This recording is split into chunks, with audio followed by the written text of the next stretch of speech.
Tahukah kamu bahwa tanggal 10 Oktober lalu diperingati sebagai World Sight Day, Hari Penglihatan Dunia?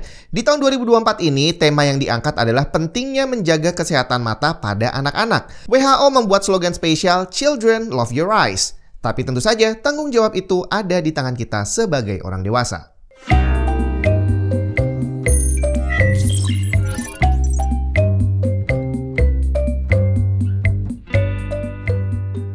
Beberapa waktu lalu, saya ngelihat anak saya itu main game nggak bisa berhenti. Sampai akhirnya ya sebagai orang tua saya harus ngasih tahu gitu ya. Nah, salah satu yang saya bilang ke dia adalah jangan kelamaan main game karena nanti mata kamu bisa rusak. Dan ternyata dijawab, Papa kan udah puluhan tahun main game, matanya nggak rusak. Kenapa kalau ada harus rusak? Nah, karena saya nggak bisa menjawab pertanyaan tadi, akhirnya saya coba cari orang yang memang paham tentang kesehatan mata. Dan tidak ada yang lebih tepat selain mengundang dokter mata datang ke sini. Dan sekarang sudah ada tamu. Ibu dokter? Iya. Iya, ibu dokter mata. Manggilnya apa? Ibu dokter apa Dorma atau gimana? Apa ya? Kakak mungkin? Oh, kakak. Ya ampun. Oke, dengan dokter siapa ini? Dokter Nila. Dokter Nila. Dokter Nila spesialis mata. Khusus untuk anak-anak dan mata juling. Khusus untuk anak dan mata juling. Kenapa kok ada khusus anak? Apakah mata anak dan dewasa berbeda? Beda dong. Oh gitu ya? Iya, jadi belum tentu si anak itu, kayak banyak orang bilang kalau mata anak itu mata dewasa bentuk mini. Padahal nggak gitu dong. Oh gitu, berarti berbeda. Jadi penanganan juga akan berbeda? Berbeda. Oke, nah ini dokter Nila. Dokter Nila boleh diceritain kalau untuk, bukan, ini cerita tentang dokter Nilanya dulu aja deh ya. Kenapa kok ngambil ke mata anak? Sebelumnya kan nggak khusus anak kan? Enggak. Mata khusus general oftalmologi atau dokter mata umum. Kenapa tertarik? Karena pertama saya suka anak-anak. Oke. Karena di Indonesia sendiri dokter mata anak itu nggak sampai 100 loh. Oh gitu. Nggak sampai 100 orang. Iya. Karena pertama nggak semua orang sabar ngadepin anak-anak. Nah, biasanya anak-anak yang di bawah usia 12 tahun itu biasanya kenapa? Tantrum ya, kalau diperiksa takut lah ke dokter anak ya. Ke dokter mata anak mau diapain matanya, jangan mau ditulek-tulek gitu ya. Nah, itu sering kali gitu. Sekarang mana banyak orang tua juga yang bilang, nanti kalau nakal disuntik. Padahal ke dokter mata nggak ada yang namanya suntikan sama sekali. Mata juga nggak mungkin disuntik gitu, nggak mungkin ya. Oke, jadi karena memang sayang sama anak-anak ya. Iya, bener. Nah ini dia, jadi buat kamu yang di rumah ada anak kecil main game, cocok berarti ya untuk dengerin obrolan kita hari ini. Nah, ini tadi dok, jadi anak saya tadi saya ingetin kayak gitu kan, kamu jangan main kelamaan karena nanti matanya sakit. Terus dijawab, Papa kan udah puluhan tahun kan nggak sakit. Ini gimana nih, saya harus jawab gimana nih ke anak saya? Oke, ya. Jadi pertama, boleh nggak sih sebenarnya kita lihat gadget? Ya? Padahal kita tahu bahwa di saat ini kita nggak mau kan nggak bisa lepas ya. Betul. Sama gawai, entah itu HP, laptop, tab ya semua ya. So, boleh. Tetapi kita harus batasin sesuai usia mereka. Sesuai usia. Batasin itu berarti batasin secara durasi? Ya, durasi, terus frekuensi dalam sehari. Nah, kalau misalnya tanya nih, Papa udah puluhan tahun, tapi ingat nggak masa kecil kita emang ada nggak gawai? Jarang banget kan ya? Iya. Kita coba SD dulu kalau nyari apa RPUL. Iya benar. Nah, bener kan? Masih inget kan ya? Aduh, kalau mau buka peta dunia nyari buku pintar Atlas. Nah, jadi kita tuh mungkin baru kenal tuh kita lulus SMA mungkin ya. SMA mungkin ya. Iya, SMA kan? Ya. Bener kan? Dan itu pun kita durasinya biasanya mulai kuliah paling kita ke warnet dulu tuh, ya kan? Benar. Ke warnet sejam udah habis, udah capek, bayar pulang kita. Jadi nggak kayak anak sekarang yang sampai bisa tuh banyak pasien tuh datang gitu dengan keluhan macam-macam. Ya main HP-nya berapa lama? 8 jam sehari. 8 jam sehari. Iya. Berarti belum sekolah anaknya ya? Iya. Dan itu belum sekolah loh, bayangin. Iya, 8 jam sehari, dan itu berarti dampak langsung ke mata ada? Ada. Oh gitu. Iya. Nah, dampak yang paling parah yang pernah ditemuin apa nih? Dampak yang paling parah, pernah tahu kalau orang Jawa bilangnya skalor? Skalor tuh ya kayak kedip-kedip. Iya, kedip. Nah, iya kayak gitu. Tapi itu mata. Jadi sampai kedip-kedip banget gitu. Terus nanti kadang-kadang bahkan kalau yang parah, selain kedip-kedip tadi sampai lehernya gerak-gerak sendiri. Lehernya juga gerak? Bisa. Oke. Nah, gitu bisa. Itu, dan waktu dia kedip-kedip itu apakah karena memang ada syaraf matanya yang rusak atau hanya karena kebiasaan atau gimana tuh? Itu karena spasme. Spasme itu kayak kram. Oke. Tapi di daerah otot-otot di otot-otot mata. Terus ditambah lagi dia ada mata kering. Karena kalau kita yang dewasa aja di depan laptop terus matanya sering pedes nggak? Benar. Karena kita kenapa? Frekuensi berkedip kita mulai berkurang. Oh gitu. Harusnya normalnya setiap 5-6 detik sekali itu kita kedip. Tapi kalau di depan laptop terus biasanya 1 menitan baru kedip. Yeah. Nah, tapi kalau pada anak-anak itu bahaya. Karena dia bisa kering, terus tadi ada kram-kram di daerah mata tuh, awamnya gitu ya bahasanya ya. Terus nanti dia bisa jadi ketika sudah selesai dia akan berusaha membasahi, terus kayak pegel di daerah mata, nah kayak gitu. Oke, berarti ini orang tua harus benar-benar perhatikan benar, ya. Harus merhatiin. Oke, nanti gejalanya apa aja kita akan sampai ke sana. Berarti kalau yang tadi dia matanya kering dan kedip-kedip, itu apakah bisa berpengaruh terhadap lensa matanya sendiri? Maksudnya jadi minus atau jadi gimana? Nah, bisa berpengaruh di tajam penglihatannya. Tajam penglihatan. Itu tajam penglihatan beda sama minus plus itu beda? Nah, kalau misalnya tajam penglihatannya nanti ada tesnya nih, disuruh baca-baca atau lihat gambar. Kalau anak-anak yang belum bisa baca itu ada ya toolsnya sendiri. Nah, nanti dilihat dia udah sesuai sama usianya belum. Nah, misalnya kalau anak usia 5 tahun dia dikatakan 80% deh itu udah maksimal, udah bagus. 80% itu adalah fungsi kinerja penglihatannya. Tapi kalau misalnya udah mulai SD, dia paling nggak harus sudah 100% sama kita kayak orang dewasa. Nah, gitu. Misalnya nih, nanti setelah diperiksa, nggak taunya dia nggak sampai deh, nggak sampai 100 atau nggak sampai 80. Nah, baru nanti kita periksa, nggak taunya ketemu ada minus atau mungkin silinder. Nah, itu kita tanya. Nah, kita tanya nih, dia screen time-nya, kebiasaannya gimana. Tapi dilihat juga orang tuanya. Misal kayak saya nih udah pakai kacamata karena memang orang tua pakai kacamata. Genetik.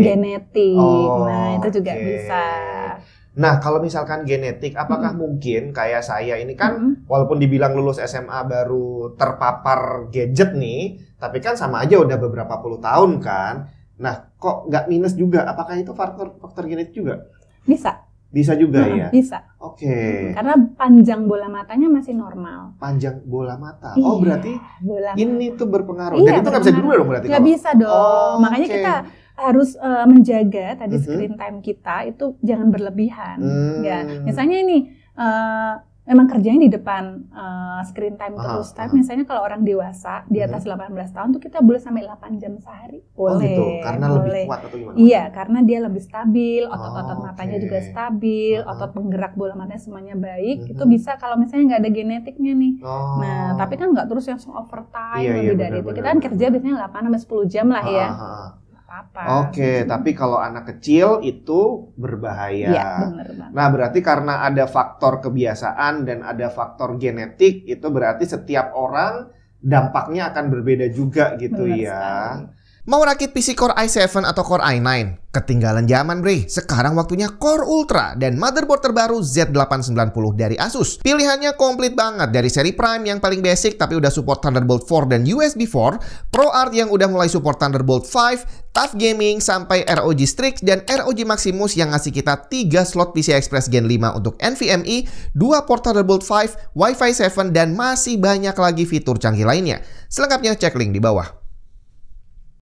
Oke, nah kalau kita bicara lagi tentang layar nih, tadi kan gadget tuh ada macam-macam, ada HP, tablet, ada laptop. Apakah ada misalkan jarak tertentu, ukuran layar tertentu, itu gimana? Pertanyaan bagus banget. Pertanyaan bagus nih. Karena banyak orang tua juga yang tanya, dok, nanti ini jaraknya seberapa? Boleh nggak baca sambil main HP sambil di mobil? Sambil tidur. Sambil tidur tuh nggak boleh. Oh, nggak boleh. Oh, itu bukan mitos ya? Bukan mitos. Oke. Nah, karena apa? Misalnya nih contoh yang pertama, main HP atau tab di tempat yang gelap. Otomatis kalau kita di tempat gelap, biasanya namanya anak mata pupil itu yang di tengah-tengah mata kita itu dia akan melebar. Oke. Otomatis kalau kita melebar, dia akan berakomodasi kenceng nih matanya. Terus belum lagi lihatnya deket. Oke. Si mata itu kalau kita lihat deket, otot-ototnya itu kontraksi. Jadi lebih cepat capek bener. gitu ya. Ketika nanti di tempat yang terang terus istirahat, jadi mengecilkan, dia relaksasi, tapi dia lupa karena berarti udah berlama-lama di dekat. Dia lupa untuk beristirahat. Nah itu makanya terjadinya butuh kacamata jadinya untuk lihat jauh karena terus dia lupa untuk istirahat. Nggak bisa tuh dia kenceng terus. Nah itu. Dan itu karena kebiasaan. Karena kebiasaan. Terus tadi kan lihat deket itu, lihat deket, lihat gelap itu kayak gitu nggak boleh karena sama aja kayak di mobil main HP, gerak-gerak nggak kalau di mobil? Oh iya, gerak-gerak itu juga nggak boleh juga. Nggak boleh gerak-gerak. Makanya kenapa kalau mau balas berhenti dulu, terus kita baru balas nih chatnya gitu ya. Selain bahaya juga kan main HP sambil mobil. Terus layarnya juga harus kita perhatikan. Biasanya saya akan mengedukasi pasien jangan HP kalau ngerjain tugas pakai tab atau laptop. Ini dia. Berarti kebetulan ini di rumah anak-anak saya memang saya arahkan kayak gitu. Jadi nonton YouTube mending di TV misalkan. Jadi memang ngaruh ya. Dan itu tadi berarti otot matanya semakin kecil itu akan semakin berkontraksi berat kerjanya. Itu berarti nanti dampaknya tadi minus dan teman-teman itu. Misalnya udah orang tuanya ada genetik, itu bisa akan memperberat. Tetapi kalau misalnya nggak ada genetik, dia akan menjadi penyebab utamanya. Penyebab utamanya itu. Waduh, jadi bahaya juga ternyata nih ya. Nah, terus kalau berarti yang orang bilang bahwa kebanyakan main HP dan HP itu jadi faktor yang lebih besar dibandingin TV dan komputer, itu benar berarti ya? Waduh, ini bahaya juga nih ternyata. Iya, soalnya memang harus diedukasi. Misal kalau kita di laptop sama tab, itu jaraknya juga ada jaraknya. Ada jarak. Gimana nih kalau ukuran berapa layarnya, jarak yang baik berapa, itu gimana? Kalau layar laptop kayak gini itu kita jaraknya biasanya saya edukasi 50 cm. 50 berapa? 50 cm gampang hitungnya. Setangan kita aja. Biasanya kan tangan kita 50 cm. Memang kenyataannya kita layar laptop segitu kan. Layar komputer juga segitu. Kurang lebih segitu. Terus kalau TV. Nah, kalau TV kan berapa inch-nya macam-macam. Kalau laptop biasanya 15 lah ya, 14 15 normalnya gitu. Kalau TV itu hitung para bapak-bapak mungkin lagi lihat ini nih ya. Kita hitung lebar TV-nya. Lebar TV-nya dikali 3. Lebar TV-nya dikali 3. Itu adalah jarak paling dekat. Paling dekat. Waduh, berarti kalau kamarnya kecil, TV-nya harus menyesuaikan ya. Iya, benar. Makanya mungkin kalau lihat rumah saya tuh ya, TV-nya kecil gitu. Kenapa? Soalnya kenapa kok TV-nya nggak yang gede yang berapa puluh inch itu ya? Karena ini kalau diukur dikali 3 pas sama sofa tempat duduk saya. Gitu. Iya. Ini ilmu baru dari dokter mata, Bre. Jadi ini memang sudah ada rumusnya gitu ya. Nah kalau berarti nih tadi kita udah lihat jarak 50 cm. Terus ternyata kok nggak jelas. Itu gimana? Berarti itu tanda tajam penglihatannya belum 100%. Belum 100%. Benar. Berarti kalau misalnya punya anak-anak nih, terus lihat TV tadi udah dilebar kali 3, dia nggak kelihatan, pengennya maju terus dibawa ke dokter mata. Jadi jangan diizinkan maju. Iya, jangan diizinkan maju. Berarti, karena normalnya pasti dia lihat. Berarti kita yang sudah dewasa pun juga sama ya. Lagi ngetik gini kok nggak jelas, jangan gini, berarti periksa mata. Berarti periksa mata. Wah ini. Nah kalau gitu kita kembali ke tanda-tanda nih. Jadi dari yang anak-anak dulu deh. Ini biasanya tanda apa yang bisa kita lihat kalau matanya sudah bermasalah? Pertama, dia suka nyipit-nyipitin mata.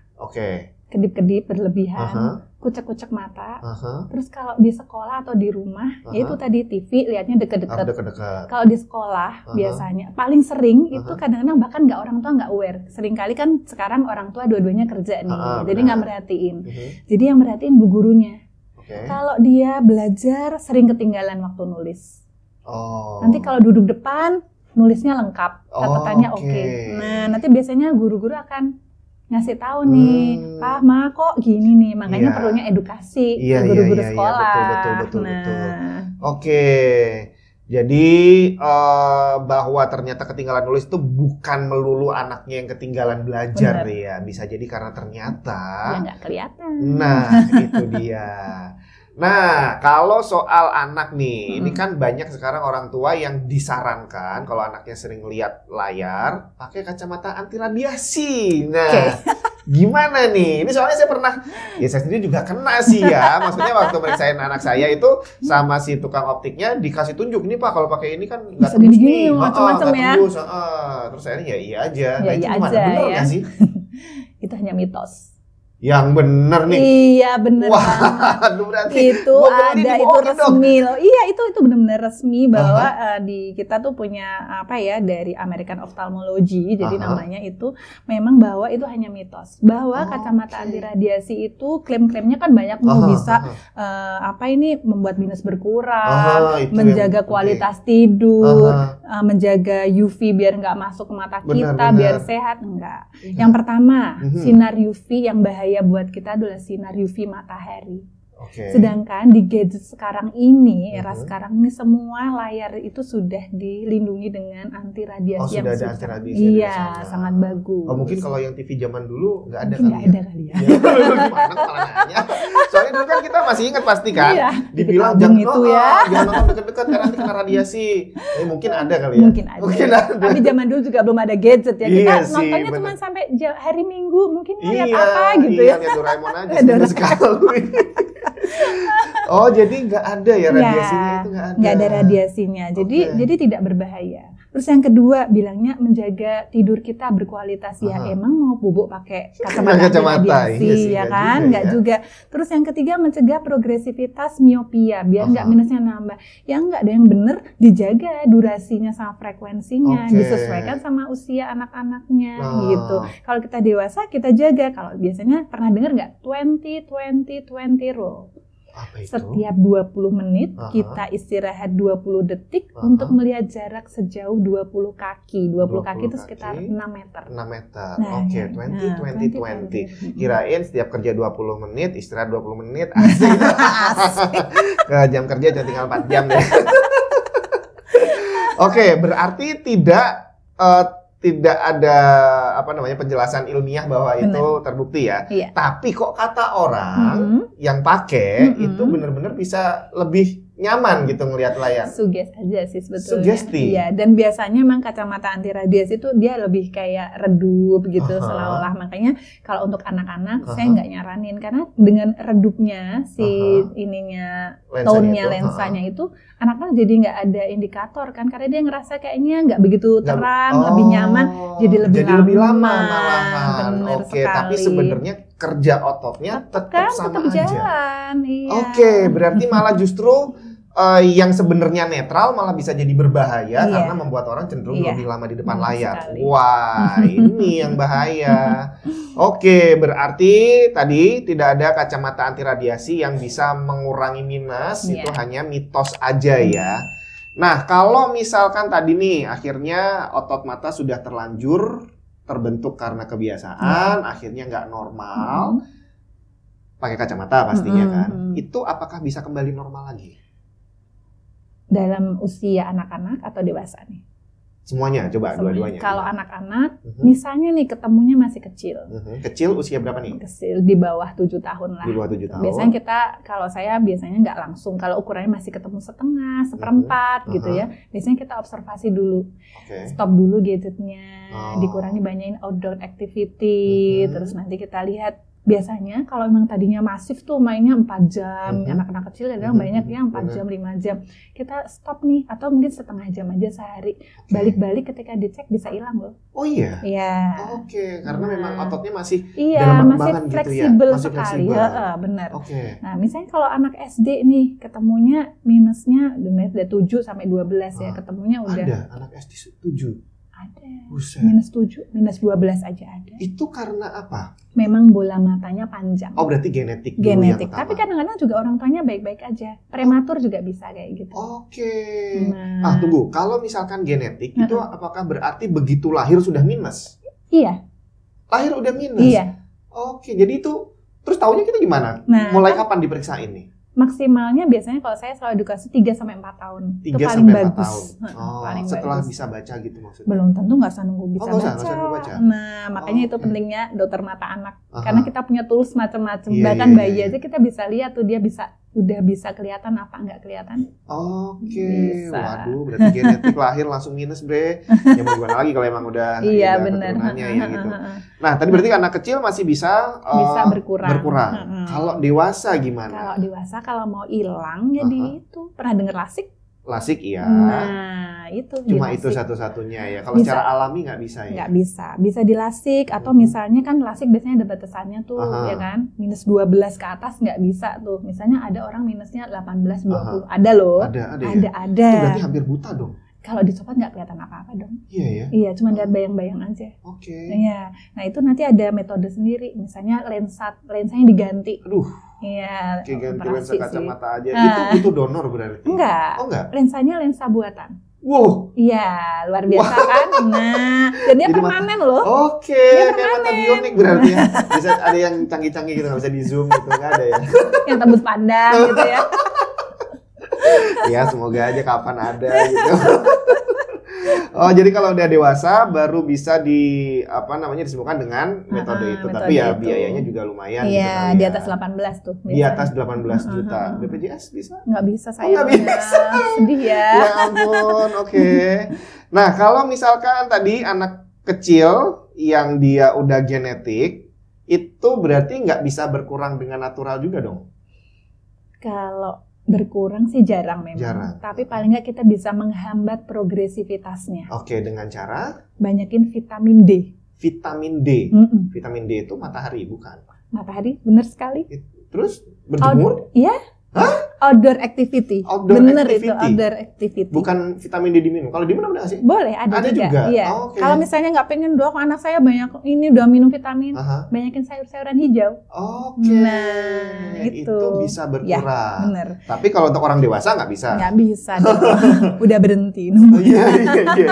Itu kalau orang Jawa bilang udah kasep nggak bisa. Nah, kalau misalkan tadi vitamin D, kalau yang saya tahu kan disarankannya wortel tuh. Wortel kan bukan vitamin D Iya, kan? wortel bukan vitamin D.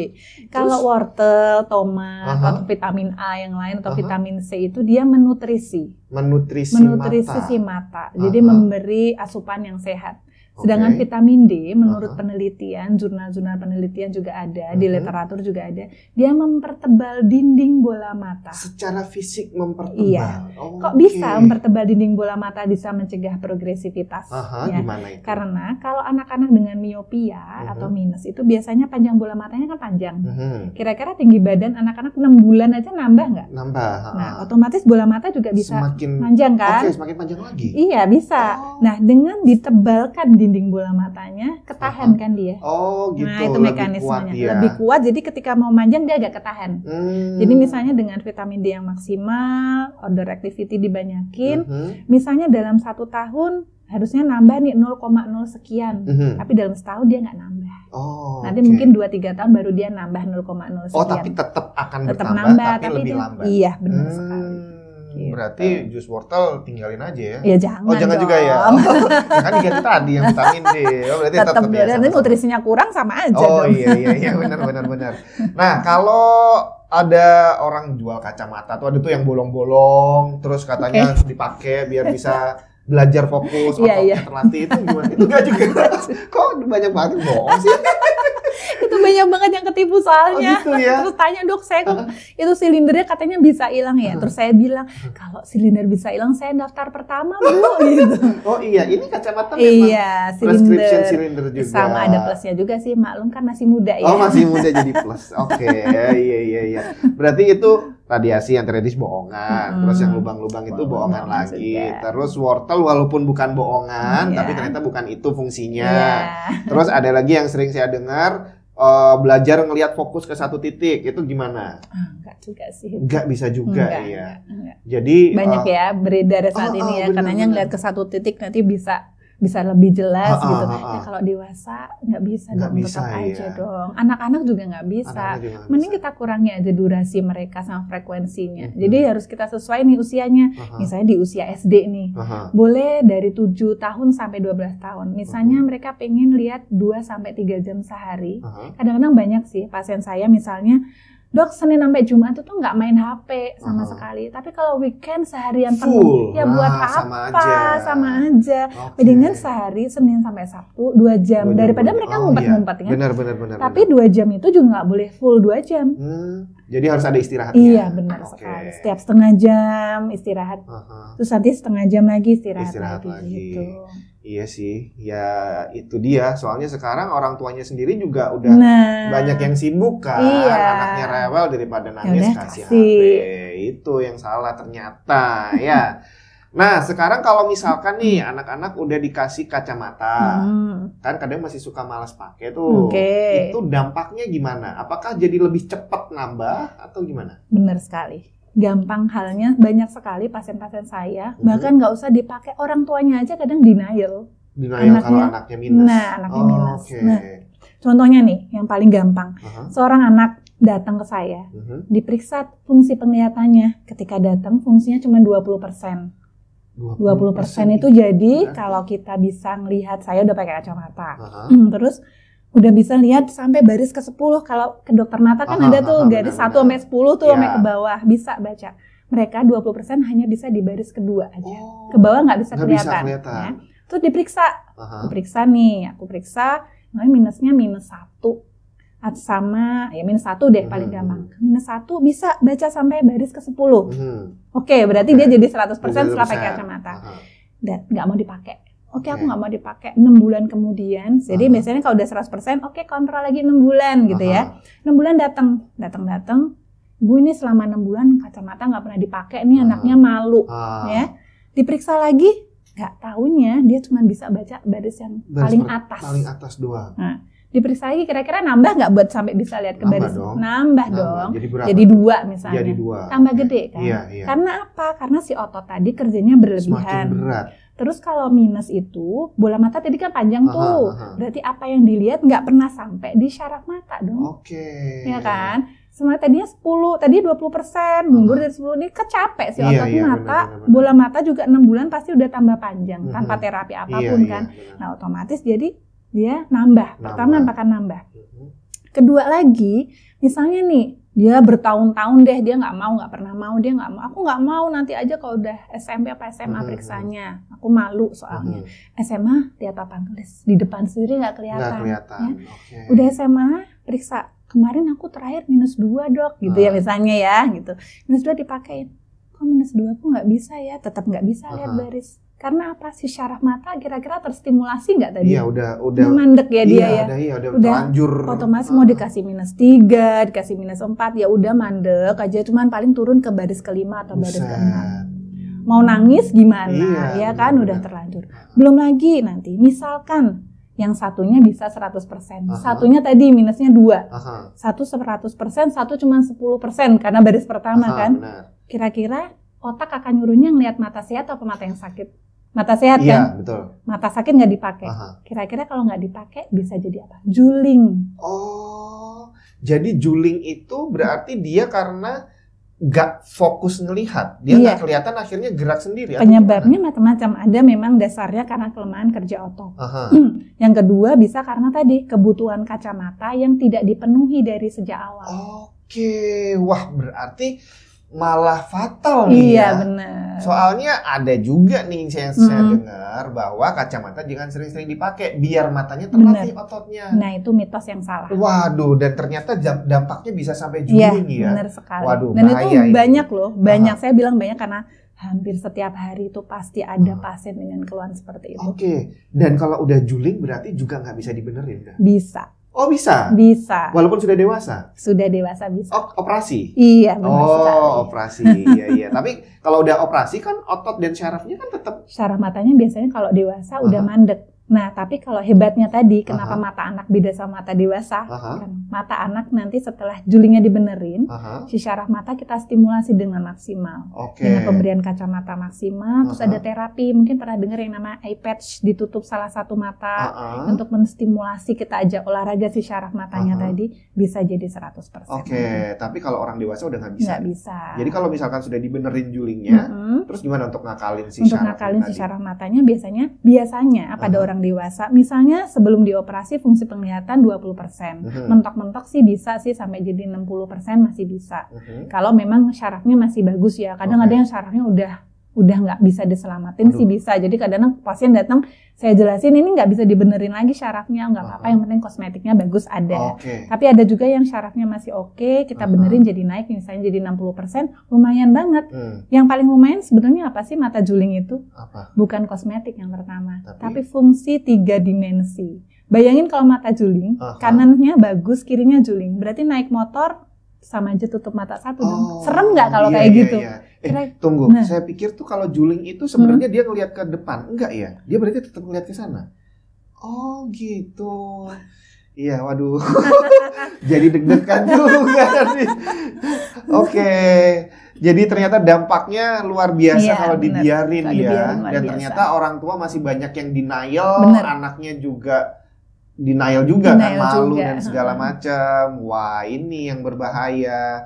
Nah, berarti nih kalau kita bicara akhirnya mata itu kalau dari kecil dia masih bisa kembali normal, ini berarti dari sejak kecil nih para orang tua harus segera memperhatikan anaknya. Bener ya, tanda-tandanya itu tandanya tadi kan sepele nih, kedip-kedip, nyipin-nyipitin mata, selalu maju atau ngeliat sesuatu dengan jarak sangat dekat, jangan diabaikan, langsung dibawa buat periksa. Nggak usah nunggu harus anak-anak bisa baca loh ya. Oh gitu ya, jadi masih kecil pun.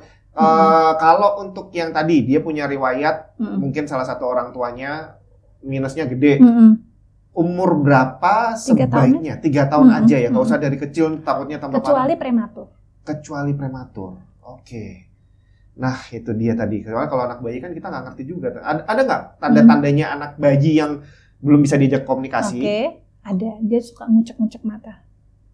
Jadi tangannya itu dia selalu ngucek-ngucek ke mata. Jadi itu adalah tanda bahwa anak tersebut ingin melihat sesuatu tapi nggak kelihatan. Oh gitu. Benar sekali. Terus itu, aduh ini anak saya soalnya kalau dia mau tidur aja sih. Kalau yang hari-harian nggak, itu sehari-hari. Oh, setiap Jadi sehari-hari kalau dikasih sinar ke arah matanya, dia akan berusaha ngucek-ngucek. Atau misalnya ada gambar menarik di depannya dalam jarak dekat, dia terus kucek-kucek lagi. Oh, karena dia pengen lihat tapi nggak kelihatan gitu ya. Atau yang kedua, matanya goyang-goyang. Nah, mungkin pernah dengar namanya nystagmus. Jadi dia goyang-goyang terus. Nah, itu berarti ada sesuatu. Ya harus segera dibaca. Nggak boleh diabaikan. Aduh, masih bayi, nanti aja deh kalau udah TK gitu. Jangan ya, berarti langsung dibawa periksa. Oke, itu. Satu lagi yang saya lupa nanya nih. Kalau untuk pemakaian soft lens dibandingin dengan kacamata itu gimana? Kalau kita semua dokter spesialis mata pasti akan menyarankan kacamata. Kecuali lensa kontak dengan jenis tertentu. Jenis tertentu itu yang bukan soft lens. Oh, bukan soft lens. Tapi ada jenis-jenisnya. Ada yang pernah dengar mungkin ortho-K sama rigid contact lens. Nah, ortho-K itu apa? Ortho-K itu lensa kontak yang dipakai hanya ketika tidur. Oh, malah dipakai tidur. Kalau saya dengar kan nggak boleh ya. Itu kan kalau yang soft contact lens. Nah, si ortho-K itu salah satu cara lain untuk menghambat progresivitas minus ataupun silinder pada anak-anak. Oh, malah untuk anak-anak. Iya, ortho-K. Jadi dia fungsinya itu untuk menipiskan atau membentuk si kornea mata. Jadi dia dipakai tidur, terus nanti dia akan ketekan selama tidur ya. Nanti akan terbentuk tuh si kurvatur atau kecembungan dari kornea kita. Nanti besoknya dia nggak usah pakai kacamata. Bisa itu. Tapi memang harus dilihat, nggak semua anak ya. Nanti ada. Jadi untuk memakainya kalau soft lens kan kita beli langsung ada. Kalau itu harus di fitting dulu. Oh, berarti harganya lebih mahal dong. Iya. Kalau untuk orang dewasa gimana? Kalau orang dewasa tadi namanya rigid contact lens. Jadi lensa kontak itu biasanya kalau kita resepkan kalau pada orang-orang yang misalnya kanan sama kiri minusnya beda jauh. Minus 1 sama minus 5. Jomplang kan. Biasanya nggak enak. Kalau anak-anak beda ya. Keistimewanya anak-anak kalau beda jauh nggak akan pusing. Karena apa? Fleksibilitas otot-otot dan kondisi bola matanya masih sangat fleksibelnya sangat bagus. Kalau orang dewasa datang minus 1, minus 5 gitu ya. Karena biasanya memang tadi salah satunya karena dia telat pakai kacamatanya. Terus kan nggak enak banget. Nggak bisa dok, ini pusing, mau muntah dan lain sebagainya. Kita pakein tadi namanya rigid contact lens. Lensa kontaknya itu khusus, tapi juga harus fitting juga. Harganya juga lumayan juga sih. Tapi itu sangat membantu. Nah, itu apa? Tapi nggak permanen kan ya itu? Enggak. Nanti biasanya malah setiap berapa waktu harus diganti. Dia beda. Kalau biasanya soft lens itu dia nempelnya tuh di tepi-tepi dari item-item kita tuh, kornea itu. Jadi gini. Tapi kalau itu dia ukurannya lebih kecil, jadi nempelnya cuma di kornea aja. Oh, oke. Nah, gitu. Kalau kita pakai yang soft lens yang biasa dijual, itu apakah ada dampak negatifnya? Biasanya kalau soft lens itu maksimalnya paling nggak 3 jam lah. Misalnya kan biasanya pada pakai kalau kondangan lah, ada acara wisuda boleh. Tapi itu setiap jam biasanya saya minta untuk tetes air mata buatan, artificial tears. Tapi kalau biasanya yang sering kali datang udah kelewatan seharian penuh, belum lagi kerjanya di depan ini layar. Kering kan? Nah kira-kira itu kan benda asing ditempelin ke mata kita. Belum lagi kalau kita lupa berkedip, debunya nempel semua. Ya udah dia jadi amburadul di situ. Serem ini soalnya kalau kita bilang masalah mata ini kalau sampai salah ya. Bener banget. Dampaknya luar biasa ya. Oke, jadi paling aman memang pakai kacamata, tapi in case memang butuh karena tadi kondisi seperti itu boleh. Tapi ya dengan plus minusnya yang sudah disebutkan tadi ya. Oke, itu dia tadi. Tapi kalau kita kembali lagi ke topik utama sebenarnya, itu adalah benarkah kalau kita terlalu lama di depan layar itu bisa menyebabkan sakit mata? Dan ternyata memang benar ya. Cuma memang untuk setiap orang rate kerusakannya akan berbeda. Karena ada banyak faktor yang bekerja di situ. Dan tadi tanda-tanda untuk anak-anak harus diperhatikan. Oh, kalau tanda-tanda orang dewasa nih gimana? Belum dibahas malah. Iya, itu dewasa ya. Kita kan memang tahu nih kalau kita matanya capek, akhirnya terus diam. Tapi tanda-tanda mata sudah mulai rusak gimana? Udah mulai nggak nyaman, udah harus butuh cek kacamata ya. Benar, itu gimana? Kalau biasanya pada jarak biasa 50 gini masih kelihatan nih ya kan. Terus itu sudah mulai kabur, tapi kaburnya pakai istirahat udah mulai kabur. Terus sering pedes atau matanya rasanya panas, berarti ada sesuatu. Mata mengganjal, rasanya panas, terus kayak berpasir, bangun tidur rasanya pedes. Kalau buka mata itu biasanya tanda-tanda dry eye. Belum lagi yang sering datang ke saya nggak cuma dry eye aja, jadi nggak cuma keluhan di mata. Loh tunggu, dry eye itu bukannya kalau kita terus tidur itu akan otomatis membasahi sendiri? Enggak ya? Enggak dong, kalau udah terlalu akumulasinya, derajatnya udah berat, enggak. Itu terus bagusnya gimana nih? Maksudnya apakah ada tetes mata yang bisa dijadwalkan? Iya, biasanya kalau yang udah berat mungkin 6 kali sehari ditetes. Sampai 6 kali enggak enak ya ditetes sampai 6 kali sehari. Itu bukan obat tapi ya, hanya air mata buatan. Air mata buatan. Jadi kayak pakai lotion tuh. Gitu. Itu pertama. Harus ada resep atau bisa dibeli? Biasanya kalau yang kita beli umum itu ada cairan pengawetnya. Oh gitu. Nah, kalau kita dokter mata, kita resepin yang tanpa pengawet. Nah, jadi dipakai dalam jangka waktu lama aman. Tapi sayangnya kalau yang dijual bebas kadang-kadang yang itu ada zat pengawetnya. Jadi ditetes terus kadang-kadang ada yang alergi sama zat pengawetnya. Jadi harus hati-hati. Hati-hati juga ya. Tapi kalau misalnya nggak alergi masih relatif aman sih, ya? masih aman. Tadi itu ya kan rasa pedes. Terus tadi mulai kabur. Buat nyetir kadang tiba-tiba ngeblur. Nah, atau bahkan ada yang saking parahnya kalau yang udah mulai buat baca deket nggak enak, buat baca jauh juga nggak enak. Jadi banyak itu namanya gangguan akomodasi. Dok, saya kalau baca deket, saya deketin. Pada umurnya masih muda ya, belum butuh kacamata plus ya. Dia masih 30 lah. Buat baca deket sejam aja udah pusing, migrain dan lain sebagainya. Hati-hati, itu ada gangguan akomodasi. Itu terapinya agak lama tuh. Dia kadang-kadang dicek, nggak ada minus, nggak ada silinder loh ya. Terus? Iya. Terus akomodasi berarti gimana? Nah, jadi ketika nanti diperiksa ada toolsnya, jadi ada kayak penggaris gitu untuk meriksa. Nanti dia akan ada gangguannya. Jadi misalnya nilai normal akomodasi ada sekitar 6-10 cm. Jadi orang tuh lihatnya sekitar 10 cm segini itu, dia mulai lihatnya kabur. Tapi dia bisa aja sampai ngelihat deket atau ngelihat jauh udah kabur. Jadi itu ada gangguan. Nanti ada terapinya. Itu bukan pakai kacamata berarti? Enggak. Karena pakai kacamata pun tetap nggak bisa. Iya, nggak bisa, bahaya nggak? Serem nggak kayak gitu? Jadi dia juga sedih juga sebetulnya. Aku lihat jauh, lihat deket tetap nggak enak. Pakai kacamata juga memecahkan masalah. Nah biasanya nanti ada batasan sehari harus begini. Padahal susah ya kalau udah kerjanya benar. Jadi jangan sampai kayak gitu. Oke, dan itu kelamaan di depan layar bisa juga menyebabkan itu. Kayak gitu. Wah, ini jadi yang kerjanya memang harus di depan layar, ya sekali-sekali memang Ya, harus memperhatikan diri makanya sendiri tadi ya. yang 20. 20. Cukup misalnya nih, dok, ruangan saya tuh nggak ada 6 meter, kecil banget dok, paling 4 meter. Aku harus gimana? Ya udah tutup mata aja, hitung 1, 2, 3, 4, 5, 6 sampai 20. Sampai 20. Buka mata lagi, main lagi. Ngetik lagi. Sepele banget kan? Iya. Sepele banget padahal, cuman gitu aja gitu. Nah, tapi ada lagi nih yang Apa bilangnya nih? suruh ngeliat yang ijo-ijo. Akhirnya di layarnya dikasih Ya, itu, tetap gambar aja lihat rumput. screen Sama time. aja ya. Aduh, ini ternyata banyak informasi yang nggak jelas nih. Oke, untung ada dokter yang datang ke sini, jadi dijelaskan nih bahwa ternyata itu tadi banyak sekali yang nggak bener ya.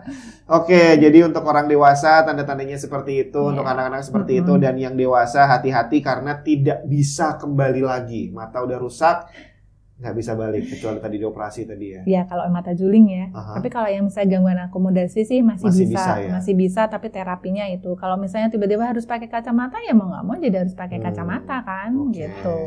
Nah. Iya. Baiklah kalau gitu, terima kasih banyak ini Dokter Nila udah hadir ke sini ngasih informasi yang lebih valid lah daripada yang tadi kita dapat. Sampai saya juga beli loh itu ya. Radiasi. Kena juga kena iklan ya. Kena juga deh.